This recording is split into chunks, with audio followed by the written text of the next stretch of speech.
Kita ambil bahan penebat haba kaca ini, tuang terus ke atas kaca. Gunakan span di tangan kita ini, sapu beberapa kali. Kemudian kita kemaskan. Macam ni, kerja penyapuan dah selesai. Selepas 10 minit, bahan penebat haba kaca ini di atas kaca, ia masih boleh menghasilkan kesan cermin.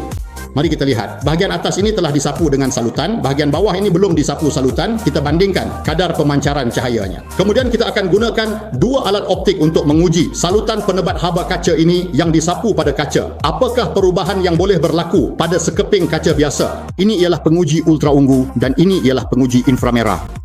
Mari kita uji. Kaca yang tidak disalut, data ultra ungunya 4874. Kaca yang telah disalut, data ultra ungunya tinggal 614. Kaca yang tidak disalut, data inframerahnya ialah 2177.